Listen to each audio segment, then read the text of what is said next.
보면서 이 시간 은혜를 좀 나눠보고자 합니다. 누가복음을 기록한 이 누가는 다른 복음서들과 마찬가지로 그 시작을 세례 요한의 이야기로 출발을 합니다. 그런데 누가복음과 다른 복음서의 차이가 있는데요. 마태나 마가복음에는 세례 요한의 탄생의 이야기가 없습니다. 그저 성인된 요한이 요단강에서 회개하라 천국이 가까웠느니라 그렇게 외치는 것으로 시작을 하고 있고요. 누가복음에서만 유독 세례 요한의 어린 시절의 이야기, 탄생의 이야기가 과정이 설명되어져 나와 있는데, 특별히 또 이 세례 요한의 출생의 과정이 한나가 사무엘을 낳는 과정과 많은 비슷한 부분이 있기 때문에 누가복음에서는 세례 요한이 신약적인 인물이 아니라 구약적 인물로 소개하면서 요단강과 연결된 세례 요한이 아니라 이제 예루살렘 성전과 연결된 그런 세례 요한을 소개하고 있는 것이 누가복음과 다른 복음서의 차이점입니다. 오늘 우리가 읽은 본문은 단순하게 아이를 낳지 못했던 늙은 부부가 하나님의 은혜로 아이를 낳았는데 그 아이가 세례 요한이었다. 그렇게 볼 수가 있습니다. 그리고 그 세례 요한이 이 땅에 오실 예수님을 기다리며 이제 준비하는 사람이었다고만 생각할 수도 있습니다. 그러나 오늘 본문의 말씀 속에 자세히 들여다보면 늙은 부부의 마음과 하나님의 마음의 차이를 보여주고 있다는 사실을 깨달으시길 바랍니다. 어찌 보면 이것은 내가 가지고 있는 생각과 하나님의 생각의 차이라고 해도 틀리지가 않습니다. 창세기에 보면 하나님께서 사람을 창조하시면서 하나님의 형상대로 지으셨다 그렇게 말씀합니다. 이 부분에서 많은 사람들이 오해하고 있는 것 가운데 하나가 하나님의 형상이라고 하면 그것이 단순하게 하나님의 겉모습대로 우리를 창조한 것이다라고 생각하는 것에 있습니다. 제가 오늘 일부 유수의 아이들에게도 물어봤더니 하나님이 매입이 우리 눈처럼 눈 두 개, 코 하나, 입 하나 있을 거라고 나린이가 자신 있게 대답을 해서 그게 아니라고 제가 이야기했습니다. 하나님의 형상은 우리의 겉모습을 이야기하는 게 아니라 하나님의 형상은 하나님이 가지고 계시는 품성, 하나님이 가지고 계신 성품을 우리에게 심어 주셨다는 그런 뜻입니다. 그래서 우리는 하나님의 성품이 있기 때문에 사실은 내가 바로 하나님이라고 하는 사실을 잊지 않고 살아갈 수 있기를 주님의 이름으로 부탁을 드립니다. 제가 이렇게 말씀을 드리면 내가 하나님이야 라고 말도 안 된다 라고 생각하시는 분들도 있을 것이라 생각이 듭니다. 아무리 생각해봐도 내가 하나님이라고 하는 말은 쉽게 받아들이기 어려운 것이 사실입니다. 그런데 이치는 그렇게 어렵진 않습니다. 아주 간단합니다. 목사가 이런 말 해서 죄송합니다. 오해 없이 들으시길 바랍니다. 개 새끼는 강아지입니다.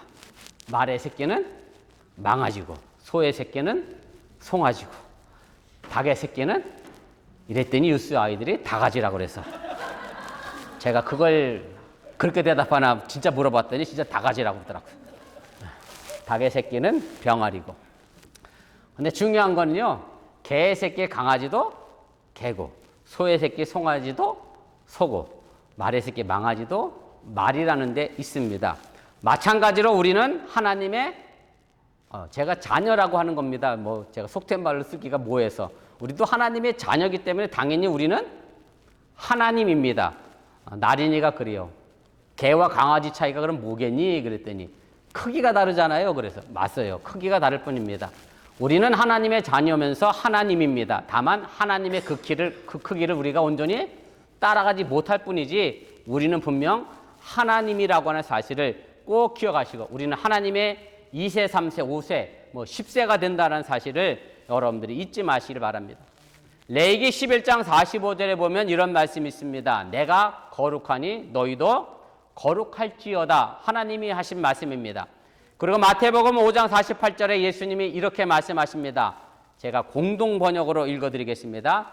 하늘에 계신 아버지께서 완전하신 것 같이 너희도 완전한 사람이 되어라. 하나님이 우리 아버지시니 내가 하나님이고 하나님이 거룩하고 완전하니 우리 또한 거룩하고 완전해야 한다는 것이 성경의 가르침입니다. 그런데 우리는 아무리 생각해봐도 내 자신이 거룩하지도 않고 완전하지도 않다고 생각합니다. 저는 아직까지 목회하면서 내가 거룩하고 완전합니다라고 말하는 성도를 만난 적이 없습니다. 그런데 정직하게 냉철하게 우리 마음을 들여다보면 내가 거룩해지고 싶은 마음이 없는 것이고 완전해지고 싶은 마음이 없는 것이 더 솔직한 대답인지도 모르겠습니다. 제가 이렇게 말씀을 드리는 것은 내가 하나님처럼 거룩해지고 하나님처럼 완전해지면 내 마음대로 할 수 있는 것이 없어지게 되고 하나님이 원하시는 대로 삶을 살아야 하니까 그렇게 살기 싫기 때문에 어찌 보면 내가 거룩해지고 싶은 마음, 완전해지고 싶은 마음을 일부러 멀리하고 피하고 있다라고 말할 수 있습니다. 쉽게 예를 들어 말씀을 드리면 이렇게 설명할 수 있을 겁니다. 내가 누구를 무지 싫어하고 미워합니다. 우연찮게 오늘 일부 예배 뉴스가 한진이가 나린이에게 나의 에너미라고 그래서 한진이한테 그랬어요. 예수님의 에너미를 어떻게 하라고 그랬지? 그랬더니 사랑하라 그랬어요. 그래서 너는 나린이를 꼭 사랑해줘라. 그랬더니 다 싫대. 사실 이런 부분하고 맞는 거예요. 내가 누구를 무지 싫어해요. 저 사람 원수야. 정말 망했으면 좋겠어. 저 사람 천벌받았으면 참 좋겠는데 그런데 하나님처럼 거룩하고 완전해지려고 하면 그 말씀대로 우리가 따라야 하니 그 사람 원수를 어떻게 되겠어요? 사랑해야 하는데 사실 그게 하기가 싫은 거예요. 그러니까 나는 하나님의 거룩함과 완전함을 내가 일부러 멀리하는 경우도 없지 않아 있다라고 하는 것을 우리가 기억할 필요가 있습니다. 그래서 진짜 나는 하나님입니다. 하나님의 자녀이기 때문에 진짜 나는 하나님이고 자꾸 세상을 따라가라 살려고 하는 나는 나의 가짜 나이고요. 그래서 진짜 나의 하나님의 모습과 세상을 따라가는 가짜 나와의 차이가 분명 있는 거고 이것을 다스른 뜻으로 얘기하면 사람의 뜻과 하나님의 뜻의 차이라고 하는 사실을 여러분들이 기억하시길 바랍니다. 바로 이런 차이가 세례 요한의 탄생의 이야기 속에도 그대로 등장을 하게 되는데 우린 예수님의 탄생을 기다리면서 이것이 나를 위한 기다림인지 아니면 정말로 예수님을 위한 기다림인지 진지하게 좀 물어볼 필요가 있다는 말씀입니다. 세례 요한의 아버지 제사장 사가랴는 성전에서 분향하던 중에 천사 가브리엘을 만나서 이제 아들이 태어날 것이다라고 하는 소식을 듣게 됩니다. 그런데 그 아들이 단지 태어날 것이 아니라 그 아들 때문에 많은 사람들이 기뻐할 것이다라는 것을 이야기하게 됩니다. 오늘 본문 14절입니다. 너도 기뻐하고 즐거워할 것이요 많은 사람도 그의 남을 기뻐하리니 가정만의 기쁨이 아니라 이 요한을 통해서 많은 사람들이 기뻐할 것이다라고 하는 기쁨의 탄생을 말하게 됩니다. 그리고 그 다음 9절 15절 이하를 보면 태어날 아기가 주 앞에서 큰 자가 되며 성령의 충만함을 입어 이스라엘의 많은 사람을 회개시켜 하나님께 돌아오게 할 것이다 라는 예언을 하게 됩니다.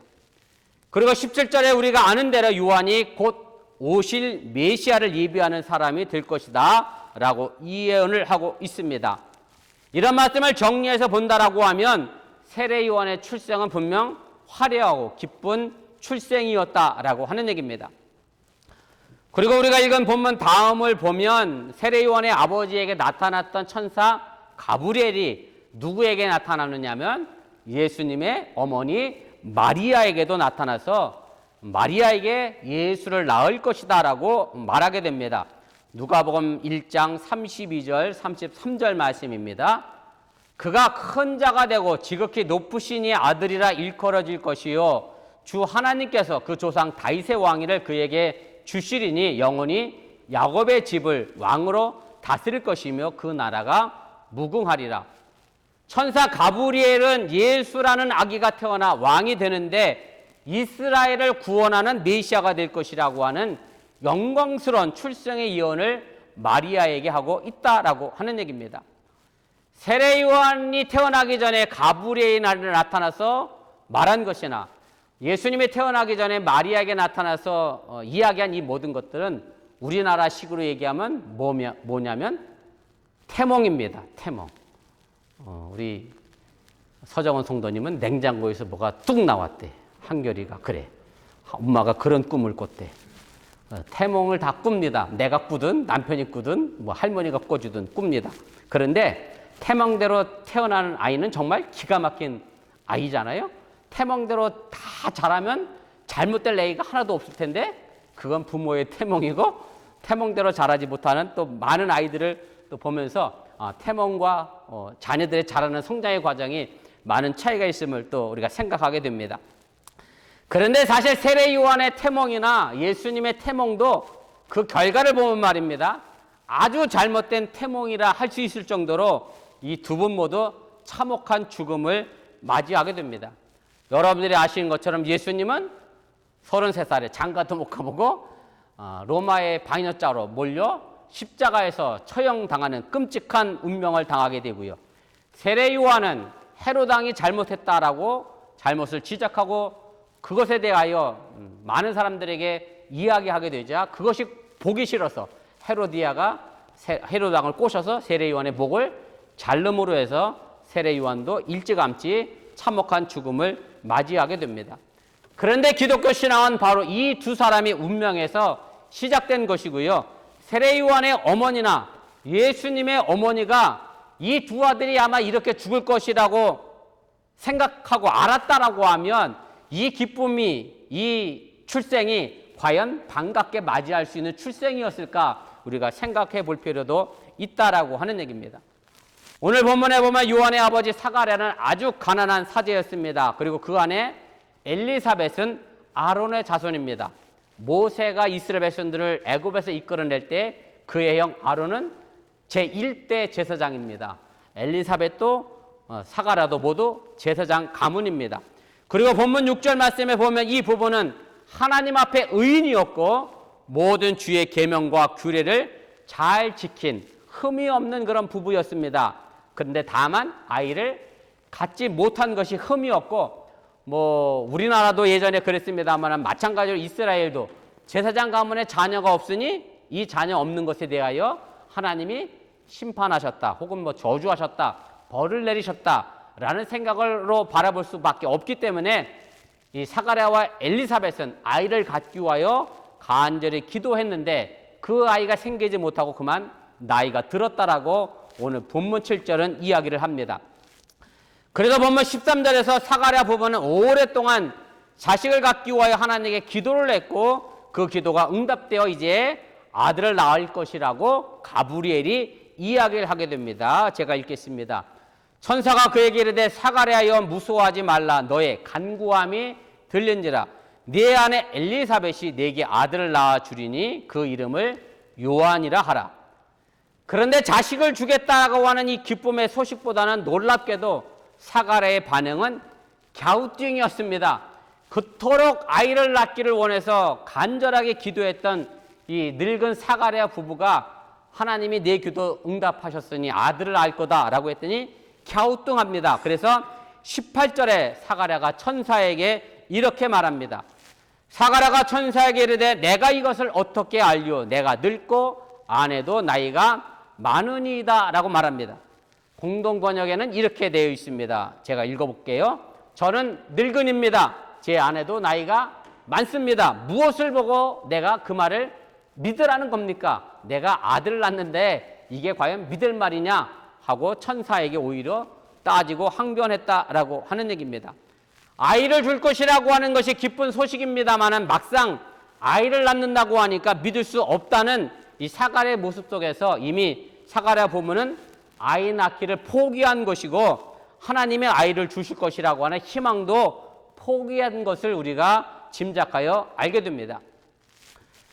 그래서 우리가 이 부분에서 이런 질문을 던져볼 필요가 있습니다. 아마 여러분들도 같은 생각을 가질 수도 있을 것 같은데 아니 그럼 애를 달라 그랬으면 진작 주시지. 젊을 때 아들 낳게 하시지. 왜? 다 늙어서 소망 없고 희망 없고 포기할 당시에 하나님이 왜 이제서야 아들을 주시느냐라고 의구심을 가질 수밖에 없다는 얘기입니다. 바로 이것이 제가 서론에서 이미 말씀드렸던 것처럼 사가랴 부부의 자식의 소원의 뜻과 하나님의 사가랴 부부를 통해서 자식을 낳게 하려고 하는 하나님의 뜻이 달랐기 때문이라는 말씀입니다. 다시 말씀드리면 내가 원하는 뜻과 하나님이 원하는 뜻이 달랐다는 것이고 사가랴 부부가 그토록 원한 아들과 하나님이 쓰시고 싶어서 태어나게 하는 아들이 달랐다는 사실을 여러분들이 기억하시기를 바랍니다. 사실 우리는 항상 이것을 묻고 답할 필요가 있습니다.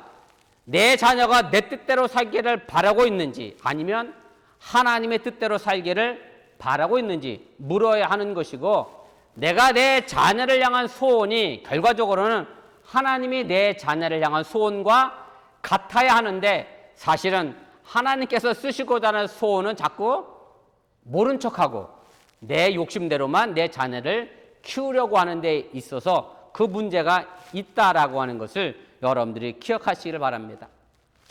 사람의 생각과 하나님의 생각의 차이가 사실 오늘 본문 59절, 63절에 분명하게 나타납니다.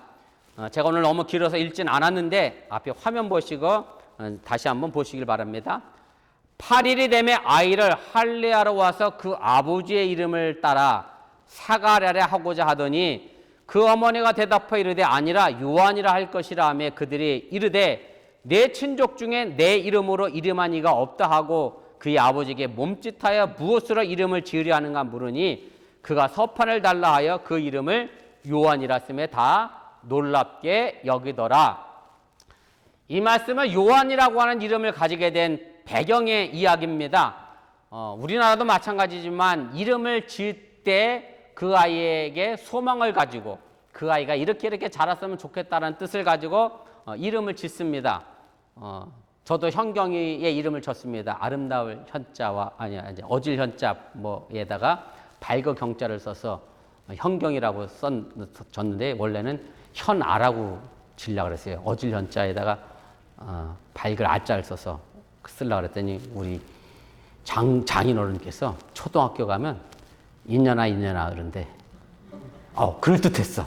내가 미국 올 줄 알았으면 그냥 현아를 고집할 건데 미국 올 거라 생각을 꿈에도 못하고 인연하고 놀림 맞느니 그래 그럼 현경이라고 바꿔야지. 현경이라고 바꿔서 어질고 밝게 자라라 그런 뜻으로 이름을 져줬습니다만은 오늘 이 요한이 태어나니까 사람들이 아버지의 이름 그대로 사가랴라고 이름을 짓자. 쉽게 말하면 사가랴 2세 혹은 뭐 주니어 3세 이런 식의 이름을 짓기를 원했습니다.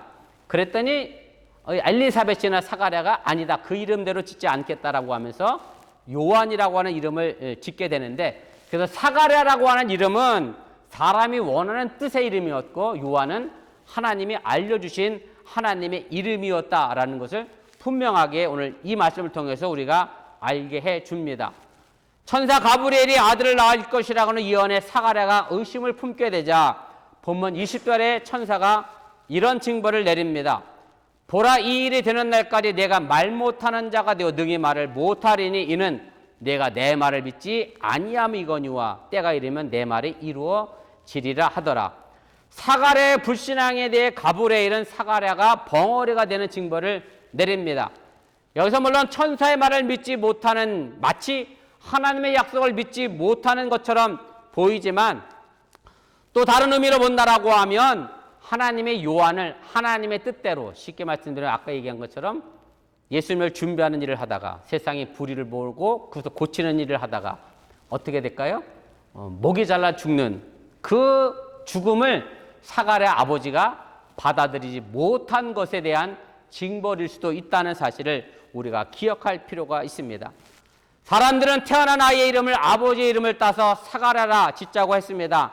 말하자면 아버지가 제사장이었던 것처럼 그 아들도 그냥 제사장으로서의 직분을 가지고 평범하게 청빈하고 훌륭하게 존경받는 제사장이 될 거라라고 의미로 사가랴라고 짓고 싶었는데 이것이 사람의 기대와 바람입니다. 그러나 하나님은 아이를 요한이라고 지으라고 이미 말씀하셨고 사람들의 바람이 아니라 하나님의 바람을 이루어내는 아이가 될 것이라고 말씀했다라고 하는 얘기입니다. 또 보면 17절을 보면 그가 또 엘리야의 심령과 능력이라고 하는 말이 있습니다.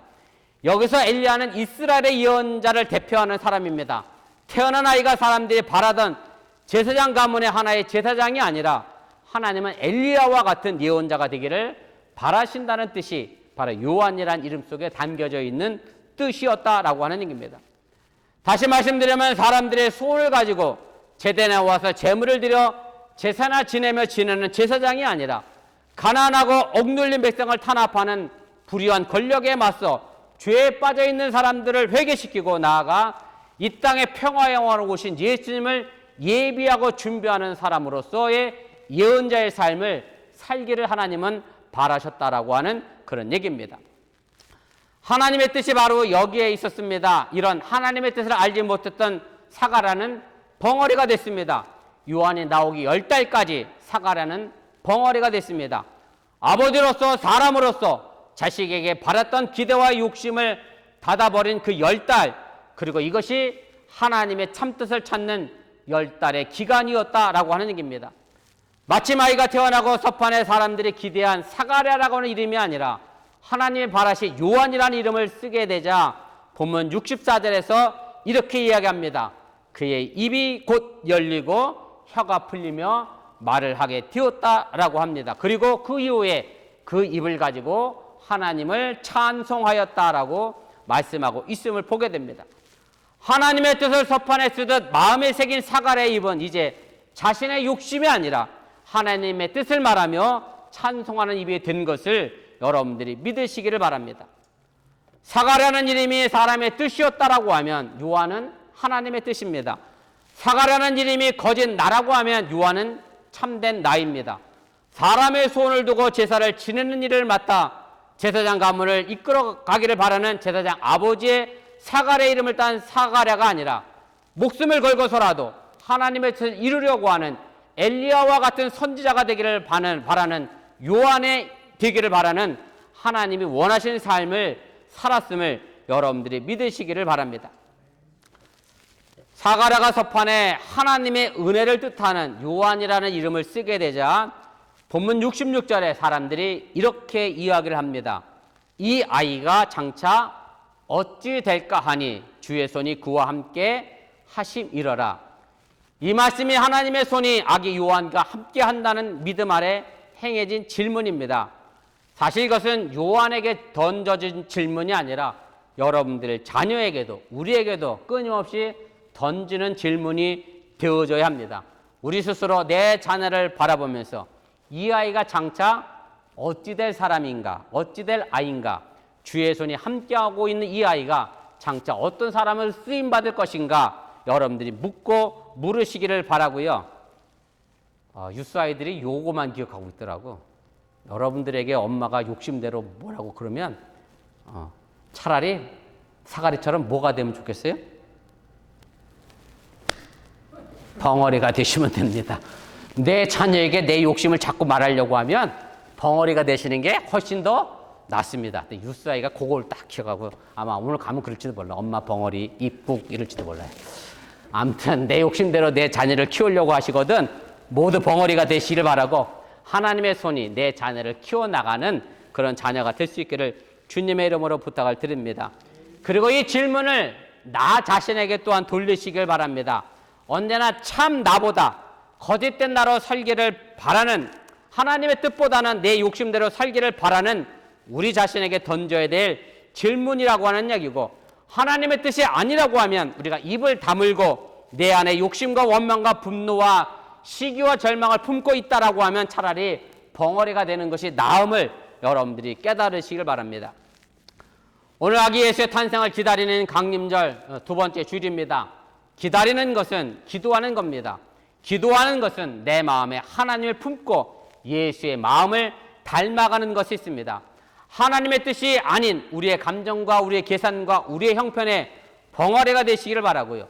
하나님의 뜻을 품을 때 나와 너의 신성함을 서로 품을 때 바로 여기에 예수님을 거룩하게 탄생시킬 수 있으며 닫힌 우리 입이 열려 사가랴처럼 하나님을 찬송하고 찬양하게 됨을 여러분들이 믿으시기를 바랍니다.